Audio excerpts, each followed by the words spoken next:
Operation Confidence and LA Talk Radio proudly presents America's Invisible Heroes radio talk show. Tune in weekly on Sundays, 2 to 3 p.m. Pacific Time, with your hosts, Consuelo Mackey, U.S. Army veteran and co-host Matt Davison, announcer Taylor Marcella, and Brooke Gadesi, U.S. Army veteran and entertainment segment host Charles Whitehead, Veterans and Legal segment host, attorney Danielle Sherrod, U.S. Army Veterans and Lifeline for Women Veterans segment host Martha Elena Varela, Veterans in Recovery host Anthony Akinpora, and U.S. Air Force veteran and Incarceration to Success segment host Kevin Lewandowski. For more information or to be a guest on our show, email info@operationconfidence.org. Welcome, everyone, and thank you for tuning in to Americans Invisible Heroes, a show dedicated to our veterans and their families. Yes, I'm your host, Consuelo Mackey, Executive Director of a grassroots nonprofit organization for veterans called Operation Confidence. For those who may be new to the show, American Invisible Heroes strives to provide a platform for veterans to be able to share their experiences, heartfelt stories, challenges, and accomplishments. Now, I'd like to introduce you to my wonderful co-host, Air Force veteran and Operation Confidence board member, Matt Davison, U.S. Army Reserve veteran and board member, Charles Whitehead, and Taylor Marcellus, board member and announcer. Good afternoon to you all, and welcome LA Radio listeners and viewers. Welcome, everyone. You're welcome. Now we're going to turn it over to Matt. Matt, you have some informative information to share today? Yeah, in case some of you may have missed it, yesterday was Armed Forces Day. It's a day that we generally honor our veterans with parades and gatherings and flyovers. And because of the pandemic, we didn't have any gatherings or parades, but we did have some flyovers, which were pretty spectacular. But the first official Armed Forces Day took place on May 20th, 1950, and it was themed Teamed for Defense. In honor of our special day, B-36 bombers flew over state capitals. A march was led by more than 10,000 veterans and troops in Washington, D.C., and over 33,000 people participated in a New York City parade. In addition, the first Armed Forces Day also played an essential part in educating society and expanding public knowledge of the military and the role that they play in the community. Therefore, it wasn't only a means to honor those who serve or who have served in the military, but also to showcase the top-of-the-line equipment and abilities used to protect those in our country. In 1961, John F. Kennedy declared Armed Forces Day a national holiday. It is celebrated on the third Saturday of every May and is exhibited by exercises, parades, and receptions that highlight and honor our military and all of its strength. To quote President John F. Kennedy in 1963, he said, "Our servicemen and women are serving throughout the world as guardians of peace, many of them away from their homes, their friends, and their families. They are visible evidence of our determination to meet any threat to the peace with measured strength and high resolve. They're also evidence of a harsh but inescapable truth that the survival of freedom requires great cost and commitment and great personal sacrifice." And that was President Kennedy's statement. And I hope that those of you who remembered and celebrated had a great day. And that's all I've got for you on Armed Forces Day. All right, that's great. Thank you, Matt. Sure. Now, Taylor, please introduce our first guest speaker for today. You got it, Connie. Our returning guest is Ms. Dorsey Dewan, Director of Make Music LA, and for the Planning Committee of the Congress of Neighborhood, Local Neighborhood Council, and Advisory Board for Arts for LA. Ms. Dorsey, take it away. You're muted. You're muted, hon. That's okay. Unmute. There you go. Thank you so go. much. So sorry about that. It's really good to be here today. And I will say the last name is Dujan. It's got the zh sound. Forgive me. I am not the director of the Congress of Neighborhoods, but I'm a member of it. So I help to make it happen. But I'm really happy to be here, and that's a nice mistake. I would love to own up to that. But you know, I'm going to talk to you today about Make Music LA and also about military music and bands. So, but first of all, I just kind of want to say that, you know, Los Angeles is known as the entertainment capital of the world, and now more than ever, we must come together in harmony to shine a light on healing through the power of music and art. We invite you to join Make Music Day's worldwide celebration by sharing this initiative to community through your newsletter, event calendars, and social media. Let's show the world that we are communities of hope, togetherness, healing, and love.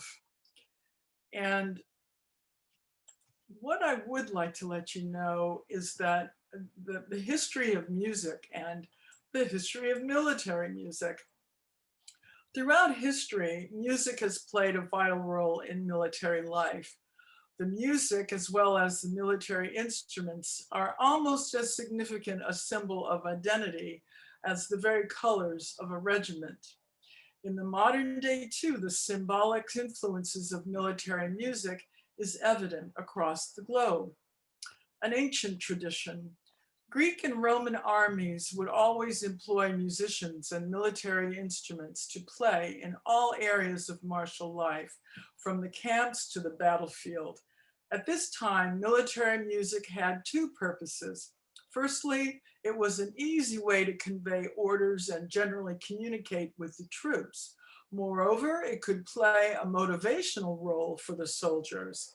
Greek armies would recite tales of past heroes to the accompaniment of music to remind soldiers of their strength and courage. Medieval changes. It was the Crusades that had the greatest impact on military music in the Middle Ages. Crusaders were inspired by the Saracen military bands, along with the array of military instruments. As it was for ancient armies, regiments performed military music on the battlefield as a way of conveying orders, as well as motivating the troops as they entered battle. Returning Crusaders brought back Saracen military instruments and a concept of martial music. These products, mostly drums and brass horns, were then popularized and integrated into various armies. These newly formed military bands began to travel with the army, and thus they created the origins of the marching bands as we know them. 20th century function. The development of modern technology led to significant changes in the world of military music. Military bands were no longer required as a means of communication on the battlefield. Military music therefore became solely symbolic, performed to motivate troops and instill a sense of patriotism and identity. Through the development of radio and film, national governments found it easier to spread propaganda and national pride with the help of military music. This was particularly important, especially in Britain around the time of the World Wars. Moreover, the ceremonial role of military bands increased greatly. Bands became more prominent at parades and state events, thus helping to shape the identity of the forces they represented. The function of military music had therefore begun to change in this period. Advancements in military technology played an important role in these developments as well. Military music today. Military music in the 21st century differs even from that of 100 years ago. While military bands were no longer required on the battlefield in the 20th century, the music still served a purpose as propaganda during wartime. Now, however, you will largely only find military bands performing at ceremonial events. Bands perform to entertain troops or the public, to welcome a foreign member of state, or as a part of a special event. Military music, too, no longer has such a pronounced tone of propaganda. This is because it is not a tool to encourage enlistment in the armed forces.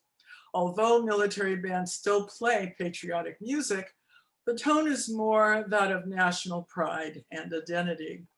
Other commonly played military music includes national anthems, brass band music, and arrangements of orchestral pieces. We can therefore see that military music has changed greatly throughout history, from conveying orders with basic horns and drums to sophisticated military bands performing at ceremonial events. Music has always been an essential part of martial life. And just as we weren't able to have the wonderful parades that we usually have, we missed having the Rose Parade with the marching bands that come from all over the country, which is something that we look forward to on New Year's Day. And yesterday, not able to have those wonderful events, but on June 21st, which is Make Music Day, we hope to be able to very slowly come out and play music outdoors on the first day of summer.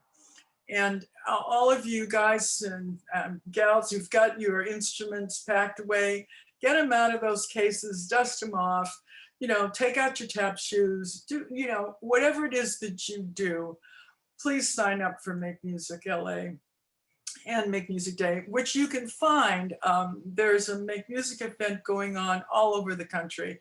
And so if you're in New York, if you're in Chicago, if you're in Seattle, Washington, wherever you happen to be, I know that there's a Make Music Day event going on near you. So you can sign up or just be able to come out and listen to some great music. Music is wonderful for healing, and that's what we all have to do now. And it would be great for us to enjoy that. And here in LA, we're doing something, we've got a little twist on it. We're asking individuals, we're asking municipalities and council districts and supervisory districts to help us fundraise so that we can pay professional musicians to perform on Make Music Day. Musicians of all stripes have had a very difficult year and a half, as we all have. And we'd like to help them by being able to pay them to perform on Make Music Day. So thank you very much for allowing me to be here today. I love coming and doing the show. And everyone stay healthy, mask up, keep your distance. And I look forward to being on again sometime. Well, you're going to be back next month, Dorsey. We've roped her in to come back on at least a monthly basis to give us some updates on what's going on in the city with Make Music LA. And Darcy, is there actual a designated location here in LA where it's going to take place? Well, that's the beauty of Make Music LA, and it will be all over the city. All over. So you'll have to go to our website, which is makemusicla.org, and take a look at the map, and you'll be able to see what's happening close to you. I've been part of that, so I know. We performed from Santa Monica to I mean, just all over the place. Hollywood, because of Make Music, and I was there when it first started. So, Wow. Fantastic. That was 2012. yep, Okay. they even kicked off Make Music Long Beach, which is where I stay. So, but we'll see how things Yes. go. 21st, I'll be looking to do something. That's right. Fantastic. Fantastic. Thank you. And thank you, Darcy, for that wonderful bit of information. So informative too. A lot of that I had no idea. But I'm glad that you brought it out and that our listeners and viewers be able to know how that music all was implemented around military. That's some phenomenal information. Thank you. Girlfriend, Taylor, would you please introduce our second guest speaker for today? Sure, Connie. Gerald J.R. Wilson currently serves the DAV as the Department of California DAV Legislative Director, State Executive Committee Chair for the District 3, past DAV State of California Commander 2016 to 17, past Chapter Commander for Pittsburgh Chapter 154 from 2015 to 2017. The founder and president of the Delta Veterans Group, Stand Down on the Delta, chairman of the board of directors of the United States Volunteer, and the current legislative officer for the California State Commanders Veterans Council. He is also a life member of the Antioch BFW Post 6435 and serves as the commander. He is also a life member of the DAV, American Legion, and American Vets. He also serves his community as a member of the Rotary, Masons, Lions, and Elks. Before joining the U.S. Army, JR was homeless and living on the streets at night and working during the day at a local grocery store in Antioch. Sleeping under freeway overpasses or in baseball dugouts, he still maintained working. Although he did not make great grades in high school, he used a local resource in every community, the library, and checked out the book Practice Armed Services Vocational Aptitude Battery from Antioch, California. JR, take it away. Thank you. Thank you. And I tell you what, I would to get back into the grades, I did not make very good grades. And I went into military intelligence. And it was because I went to the library and I checked out that Practice as Bad book, and it let me get into military intelligence. So an oxymoron, but there we go. That's thank you great. much for, and thank you for having me, and thank you for letting the DAV get out there and speak and talk about our mission with the disabled American veterans community. As you know, Consuela, the DAV on a national level started in 1920, but we got into California in 1922. So next year we will be turning 100 years old. Oh my goodness. Right, and I tell you what, the department looks good for 100 years old. We're hoping for another 100 years. That's right. Well. And in the early 20s was when a lot of veterans organizations started here in California, to include the American Legion and VFW and stuff like that. So we got a lot of servers out in our community, and we're doing wonderful things. And with the DAV, certainly we help veterans sit down with their claims work with the VA, and we fill out all of their paperwork for them. It's all free. We like that word, free, free, free, free. Now, you do not have to be a member of the DAV to get those services as well. Only thing you have to do is be a veteran and want to file a claim. And we certainly help you with that through our chapter service officers, which there are 69 chapters throughout the state of California. We have over 70,000 life members. We also have department service officers at the VA medical centers, and we have national service officers at the VA regional office. That's a lot of members. That is so great. And you had mentioned that you help with the benefits, help our veterans with benefits. What else? I know that you guys do everything, but just give us some idea other Certainly. than benefits. Actually, other than the benefits, we also do emergency relief. Mm-hmm. We have a lot of fires that happen in Northern California and Southern California as well. So the DAV always steps in for that. We also participate in the winter sports clinic for the VA, and that's where disabled veterans go to Colorado and they get to ski and all kinds of things. I went skiing when I was in my 20s, and it took me 45 minutes to get down the bunny slope. And I tell you what, these men and women that have no legs, Yeah, they yeah, fly right by you. it's amazing. I've Isn't it seen great? that. It's absolutely amazing. That is so great. And Well, it's we want to absolutely have you. You have to come back on the show again as well, because you have a wealth of information to share with our listeners and viewers. And Matt has some questions for you, and so does Charles. Take it away, Matt. all right. Yeah, I've got a couple of questions, JR. Sure. One of them, what is Delta? Delta. Delta Veterans Group? Yeah. Yeah, sure, absolutely. Delta Veterans Group is an organization that I founded in 2012. I left the DAV as their supervisor in San Diego in 2004, and I needed to take time off, mental health and stuff, and I moved to Florida. And when I was there in Florida for 7 years, a long time, I really lived a non-purposeful life. So I moved back where I grew up. I grew up in Antioch, Pittsburgh, in the Bay Area. So I came back and I saw that there was an increase in homelessness, and specifically homeless veterans. And when I worked for the DAV in San Diego, I heard of homeless stand downs. So for the purpose of starting Contra Costa County's first multi-day stand down, we created Delta Veterans Group, which now has moved into housing, education, health, and employment. And we also do veterans memorial banners. Nobody gets paid. We're all volunteers, which is an absolutely wonderful thing.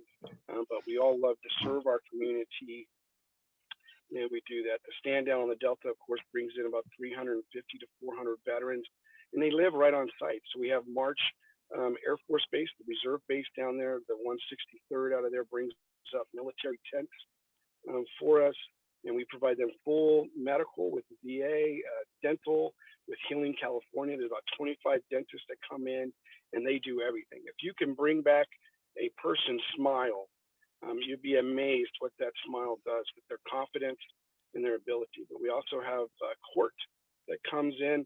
We basically, Matt, we do wraparound services for those 4 days. And of course, those stand down ideas were started by the Vietnam vets down in San Diego in the mid 80s. It's a great format, really a way to bring that veteran back and build that community or that camaraderie with them and stuff like that. So thank you very much for asking that. Great. One last question that I have is I've been in touch with a person who went to you while you were at the DAV for assistance for her husband, I believe. And she told me that you were a blessing. So I think that had to do with paperwork and stuff. I mean, the VA can really be hard getting through, but apparently you got through and you helped them. I tell you what, that couple, Paul is the veteran's name, and his wife they are an absolutely wonderful couple. She did a lot of work, Matt. She really did. But the VA does make all that paperwork very confusing, and the VA doesn't always grant things right away. And a lot of times our veterans, what would happen is they'll get denied by the VA, and then they'll just let the claim die, if you will, And so you got to motivate them sometimes to keep them in the game. So with them, we were able to sit down with them, go over all the paperwork. One thing that we don't do, Matt, is we don't give them blank forms and have them fill it out, right? We want to sit down with that veteran, fill out that form, educate them on that form, and get them to do those things. And when the VA came back twice and denied that case. And of course, we fought him, and now he's 100% service connected. He was a door gunner in Vietnam, and never really felt that he was a veteran because the VA denied him in the mid 90s and then denied him again in the early aughts. So he kind of just gave up. But we were able to reach him and his wife, and now he's 100% service connected veteran. Life has been changed. And we add years to those lives when we can do that, take away some of their stress. That's what it's all about. Right, absolutely. One couple, and now they go out and they kind of put that out in the community as well. So it's veterans helping veterans, and it's that reciprocal, paying it back. So Great. absolutely love them. They're absolutely wonderful people. Thank you. I have a question for you. I asked our previous guest, he does a lot of this, helping the veterans out and things like this. And I asked him, I said, well, do you usually find out what happens with a lot of these cases? And, so when you work with someone, is it like, your organization works with someone and then they kind of, it's like a moving target, they're gone, or is it something that you guys find out what the end results are? Well, I tell you what, Charles, that's a very good question because, you really want to be involved in that veteran's their whole journey, right? And men and women. And we want to give a shout out to our women veterans. They are the fastest growing population. They're absolutely wonderful, wonderful, wonderful people. But absolutely, so we try to keep track of them. I do a lot of that with the Delta Veterans Group, with the stand down. Because those veterans are really in a place in their life that they need that extra services or that extra hand up. We do a stand down so they can stand up. Well, they served our country, and now we want them to serve our community. So we try to follow them as much as we can, and give them that support. It's not just financial support, not just getting service connection, but it's actually getting them back to that camaraderie, that firm foundation. Just like you, Charles, you like to serve your community. A lot of these men and women want to serve their community. So the service that we can provide them gives them that firm foundation. And then it's so awesome to see them stand up and serve again, and that confidence that comes with it. So we try to stay with them the whole time.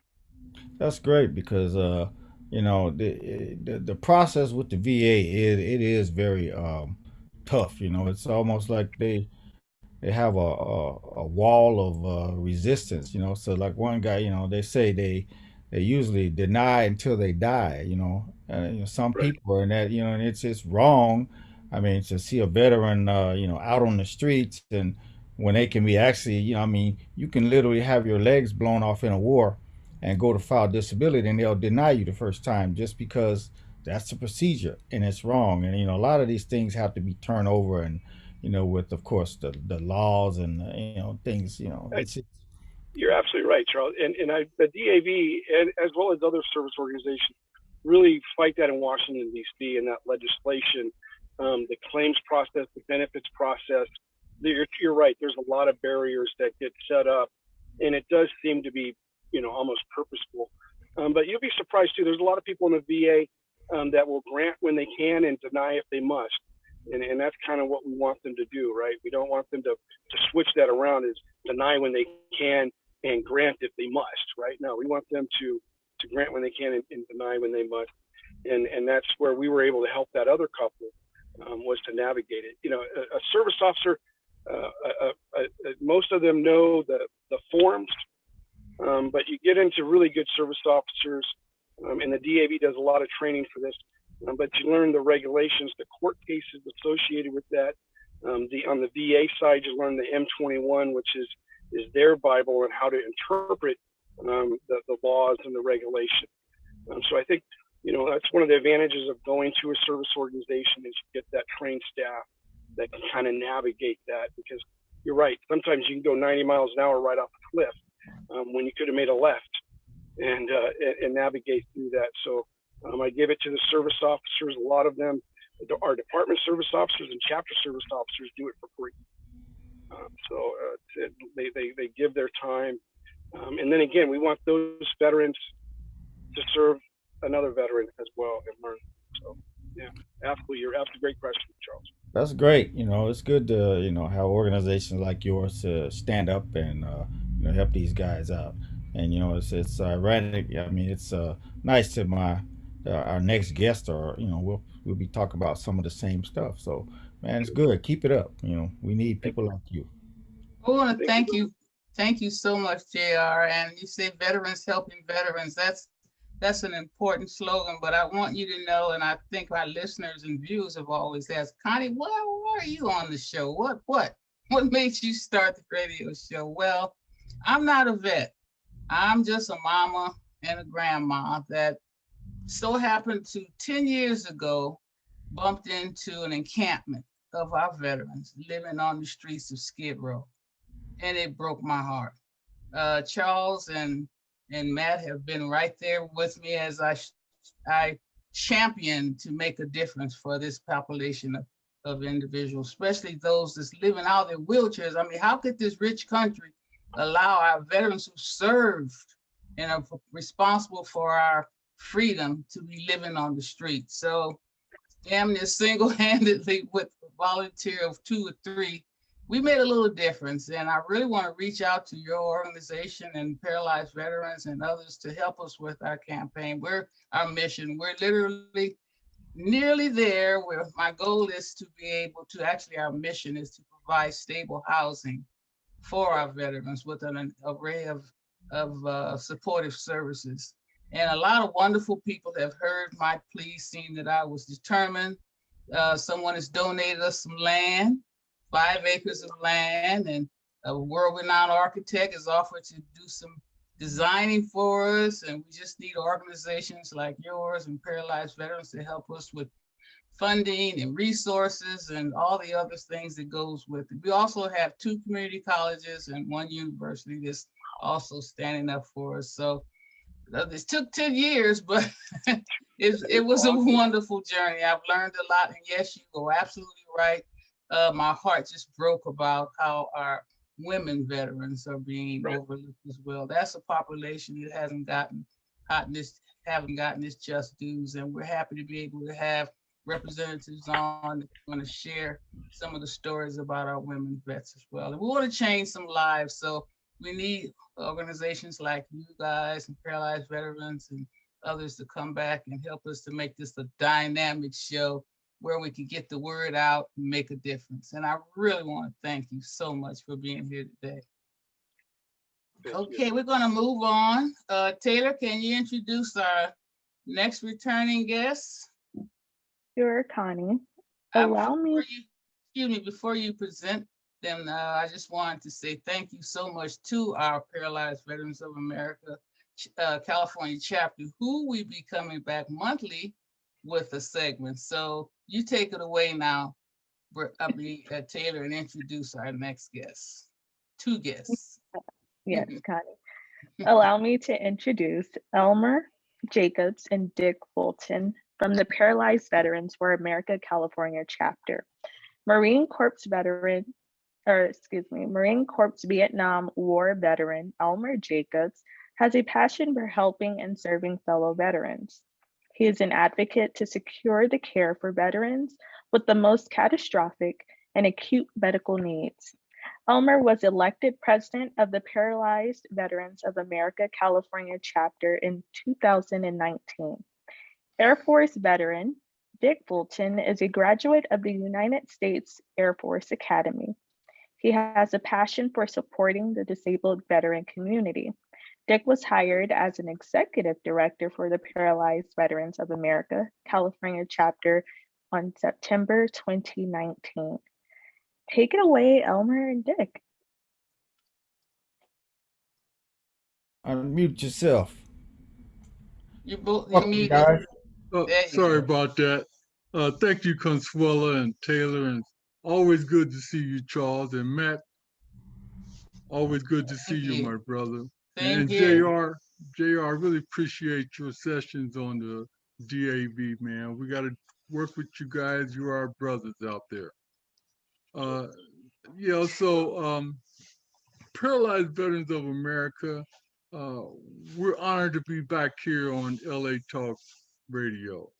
You know, it does my heart good to be able to interact with LA Talk Radio, and especially Charles. Charles is one of our PVA California chapter members, and I've known Charles for quite a while now. He's even one of my fellow deacons at our church, you know, so uh, he's close to my heart. But Paralyzed Veterans of America California chapter, we're a nonprofit organization who are there for some of the most catastrophic injuries of our veterans, whether it's service related or non service related. We are there to help paralyzed veterans. And our mission is to try to do whatever we can to improve their lives. And Consuela, it's really an honor to be here to help you in your mission, to provide housing for veterans. That's something that Dick and I kind of talked about. We even went to our board members and asked them if they would be there to support your organization. And we're definitely here to support you guys. Thank you so much. We really need you. And we're so happy to have you on the team. Absolutely. It takes a team and a village to help our veterans out there. It does. And the name of our show, by the way, is American Invisible Heroes, and it's aired by LA Talk Radio. Yeah, now give us our kudos. Absolutely. Now, Charles, he created a theme song for our chapter. I don't know if you have it available, Charles. I do. But could you play that for us? It's a video. I'm gonna show it. It's let me pull it up, and in the meantime, maybe you guys can say something while I get this thing ready. All right? Well, yeah. That up, I just thought I would say real quick, JR, I really appreciated your speech, your talk. I got started actually. I found my passion, I think, for helping veterans and stuff as an instructor for the winter sports clinic out there in Snowmass about 15 years ago. And I've actually had the pleasure of skiing with your commander, quadruple amputee Coast Guardsman Dave Riley. I got to ski with him about 3 or 4 years ago. Just a great individual, and just my favorite week of the year is that last week of March out in Snowmass, where I get to ski with my fellow veterans and help take them down the mountains. And there's a reason they call that Miracles on the Mountainside, because it's truly where miracles happen. So glad that the DAV gets to co-sponsor with the VA on that every year. And our event is coming up this August in New York City, the National Veterans Wheelchair Games, which is one of the 6 major events that the VA puts on: Winter Sports Clinic, Summer Sports Clinic, the Tea Tournament, the Golden Age Games, the Creative Arts Festival, and the Wheelchair Games. And that's the one event that the Paralyzed Veterans of America co-sponsors with the VA as well, like you sponsor many of those events. So it's nice to hear you chat, and I look forward to talking with you again in the near future. So let me ask you, can you guys see my screen? Yes, sir. Yes. Okay, so a little backstory. I created a song for the city of Long Beach called Downtown Long Beach. And one day Elmer and I were chatting, and I don't know how it came up, but I said, man, I can make a version of that for you guys, So I made just a short version for the PVA, and this is a video. It's a minute and 22 seconds, and it's got some pictures of some of the stuff that they're doing. So we'll talk about it on the other side. Long Beach, PVA, California, chapter USA. The city by the waterfront, where the veterans work and play. Long Beach, PVA, California, chapter USA. The city by the waterfront, where the veterans work and play. Long Beach, PVA, Long Beach, California. California chapter. Long Beach, PBA. California chapter.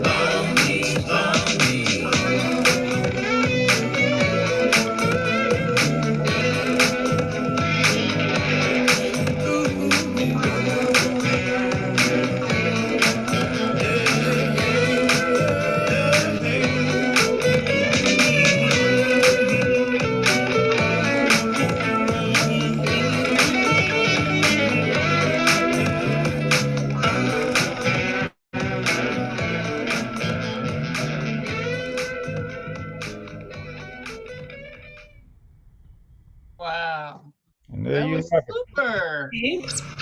I was just in the house and I saw a big crow attack and dropped Oh, him hold on, pretty hold high on, up. hold on. That was exciting. Thank you, Charles, man. We really enjoyed it. That's my ringtone on my phone. You know, whenever you call me, I get to listen to that over and over again. All right. Yeah. Taylor, you didn't But introduce Dick. Yes. What's oh that? yeah, Dick is our executive director there. This one young man here is a blessing to our chapter. You know, he comes in 110% nonstop. He has brought our chapter in such a long way in a short time, and I will forever be grateful for Dick. So carry on, Dick. No, I mean, appreciate it. It's not a one person group. It's a teamwork vision, and you know, you put your thoughts and ideas out there. My job is to figure out how to make those ideas become a reality, and I appreciate the flexibility that you've given me to do it. And I think we've together done some great things, and just like reaching out, you know, finding the things that our members thrive at, like Charles and this radio show, and Charles's musical abilities, and finding the individual highlights that each of our members share, and finding a way to get them to really, you know, bloom in those areas, and do something for the veteran community. And that's, you know, it's just what we do. Whether you're any of the numerous service organizations out there, community service organizations. It's all about helping people and making the world a better place, one event and one step at a time. That's what we try to do in our chapter. It is, you know, and just for the record, when COVID hit, these guys were like, you know, they were delivering food to veterans. It's like, you know, because you know the shutdown had just started, and it's like, well, do you need anything? And they actually call like monthly, how you doing?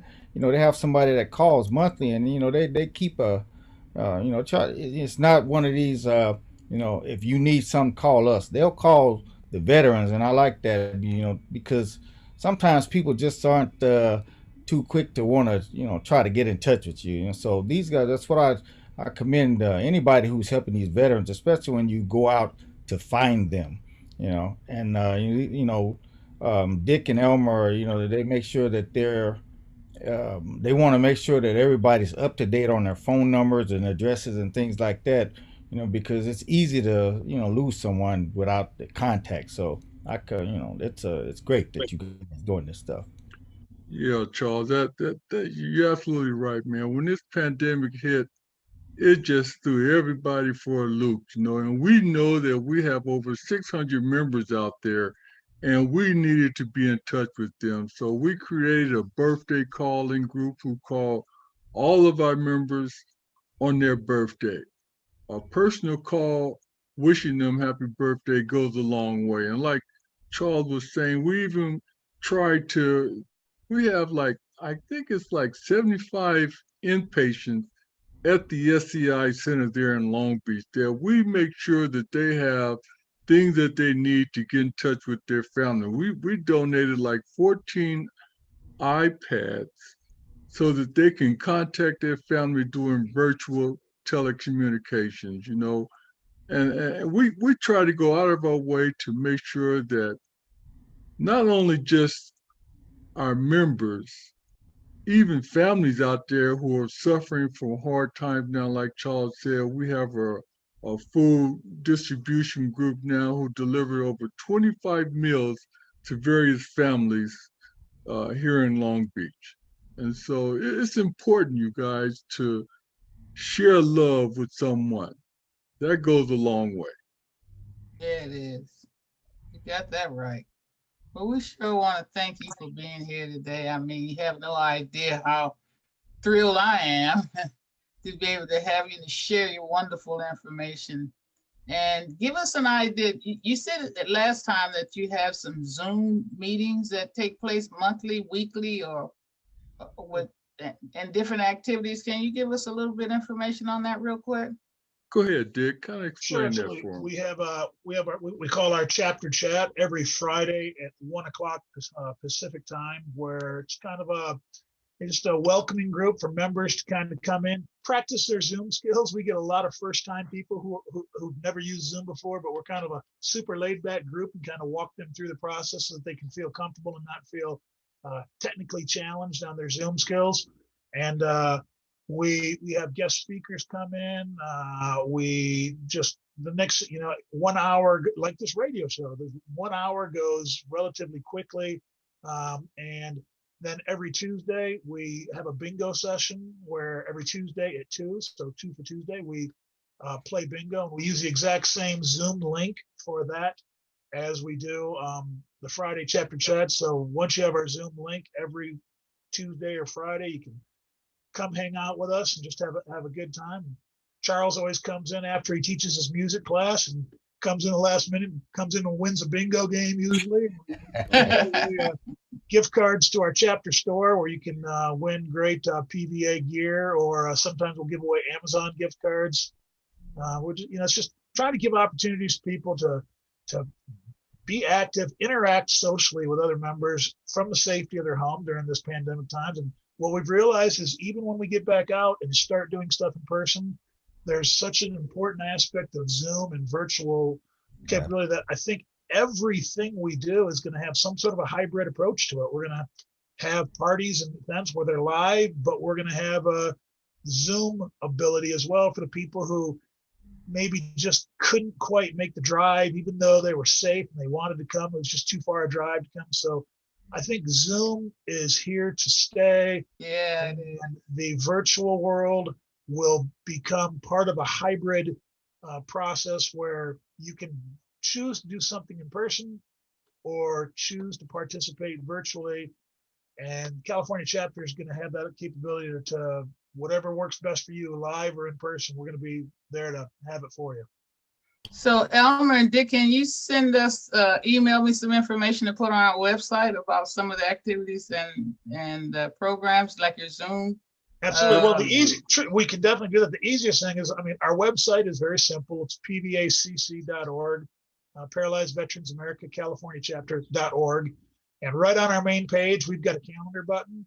And okay. On that calendar button, it's just a Google Calendar, and it's got all the different events and they're not just events that we do, it's just events that we have found out that other organizations are doing that we link to them. In fact, what we need to do is we need to put this radio show on there on our Saturday because we don't have a lot of weekend stuff. So we'll put a link to this to your radio show on there that people can jump on there from our website.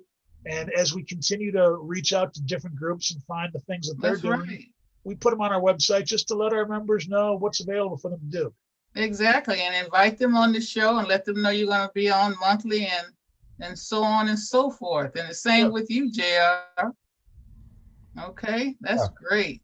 Yeah, and one last thing, Consuela. We just, California chapter is one of the 32 PVA chapters here in the United States. We've one of the oldest chapters. We just celebrated our 75th birthday on March 7th. We're not one of the oldest chapters. We are the original chapter. We are the oldest chapter. March 7th, 1946. So we're very proud of that fact. And so PVA is celebrating one of their 75th birthday also in Las Vegas this week and coming up next week. We're going to go down there and try to celebrate with the PVA. It's a convention where they take care of a lot of business, but we're also going to have some fun there also. It's going to be right downtown at the Golden Nugget Hotel. So we leave tomorrow. Yeah. All right, that sounds fun. And I Well, want I to thank mention you one so much. thing before they go. These guys are going to be our sponsors. They're going to be one of our sponsors to help keep this radio show going alive. So Oh, we'll, Good. wow. Thank you so much. No problem. So in Golly. fact, our board at our last meeting, our board agreed to give you a $500 donation to help with Oh, that. my God. So we'll get with you off the track and get your information. We'll get that present that money to you, but that'll help out. And, Oh, God. Yeah, that would be a godsend. Thank you so much. Thank you. This Polar Operation Conference got little pennies, but we're still out there making it work. And I really want to thank you for that donation. No, you're welcome. Real quick, I know we're going to move over to Matt for him to start winding it down, but I wanted to make an announcement. I would love to have JR's organization and paralyzed veterans to come back and welcome. We're going to have on, I think the last month of this month is the last day is the 30th of May. Well, we're having, you heard of Rosie the Riveters? Yeah, we love it. We're having the daughters of the Rosies and Riveters coming on at that time. And they're going to have a monthly show as well. There you go. There you go. And we want you to welcome them. And they're having a big event. Actually, their anniversary, I think, is September the 3rd. And we want to have you to help us to welcome them to California, Los Angeles, and let them know how proud we are, because that's such a historical group of women that made a difference in World War II. And I'm on their board, and I'm just excited to have them on the show. And I need your support to make them welcome to LA, California. Okay. So thank you so much. And we're going to move on over to Matt now as we wind down. Taylor, well, let's let Matt give his interview, and then we'll go on to Taylor and start winding it up. Take it away, Matt. I would like to, first of all, express my sincere appreciation to Elmer and Dick for the great work that you're doing. I truly respect all that you do, because you do a lot. And I just want to let you know that. And being a disabled veteran myself, I appreciate all that you do. Thank you. And our show is a lot about invisible heroes. And so we ask ourselves, what makes a hero? John Slaughton says there are no archetypes within every hero falls, regardless of age, gender, nationality, skin color, sexual preference, or religion. The underlying qualities of a hero can appear anywhere and in anyone. First of all is courage. This is a classic characteristic of heroes, such as the fearless firefighters on 9/11 and the unflinching warriors of the civil rights movement. Courage and bravery has long been a cornerstone of heroism. Being able to overcome fear and charge into the fray, knowing that it may endanger your life or perhaps even end it, is inseparable from heroism in the minds of many. Humility. Being heroic means being humble and making it clear that your actions are in service to others and can only be completed with the help of others. Confidence. Maintaining a proper level of confidence in difficult situations can diffuse tension and comfort those you are trying to protect. Furthermore, believing in yourself and having confidence that what you are doing is right can also lead you to a heroic feats. Selflessness. Another timeless quality of heroes, particularly of those of the modern era, is selflessness. The willingness to sacrifice yourself, your energy, time, capital, and life if it means helping others. Heroes like Nelson Mandela, Martin Luther King Jr., and Mother Teresa personally suffered and struggled in their lives while attempting to help others. In many cases, the lives of heroes are threatened or ended because they were serving and protecting others. These are just some of the characteristics of heroism and many of the characteristics of our military heroes that we recognize and honor every week. Thank you so much, Matt. Well, we're going to have to wind it down now. And once again, we want to thank our guests for coming on today and to say that we so humbly appreciate the information that you shared and look forward to Paralyzed Veterans coming back next month. And JR, you think about how you want to play into this picture. We need your organization as well. So as we end the show for today, we want to always remind our listeners and our viewers that the purpose for our organizations having this show is to raise awareness about Operation Confidence's mission, which is to provide stable housing with a wide range of supportive services, including employment opportunities for disabled vets, especially those who have experienced homelessness. If you want to get behind our grassroots efforts, please send us an email to info@operationconfidence.org and visit our website, www.operationconfidence.org. We have some phenomenal resources on there as well. Thank you so much. This concludes the show. Next week, every Sunday from 2 to 2:50, 2:51 is when we're on. Say goodbye to everyone. Say goodbye to our listeners and our viewers. Before they go, let's make sure they know about the advertising. You know? Oh, for sure. We have some phenomenal rates. Taylor, real quick. Tell us about our advertisement rates. We have 10-second and 30-second advertisement slots available. Please email info@operationconfidence.org for more information. Again, that's info@operationconfidence.org. And also, I would like to inform our viewers and radio listeners about Amazon Smile. While making your next purchase on Amazon, please go to Amazon Smile and type in Operation Confidence in the Choose Your Organization donation box. Amazon will make a small donation to Operation Confidence. Thank you. Right. And how we sign off? Waiting on the music, Charles? Waiting on the music. Come on, give us the music so we can say bye. Goodbye. To Operation Confidence Radio Talk Show, America's Invisible Heroes, with Consuela Mackey, only on LA Talk Radio. There we go. Bye. Bye-bye.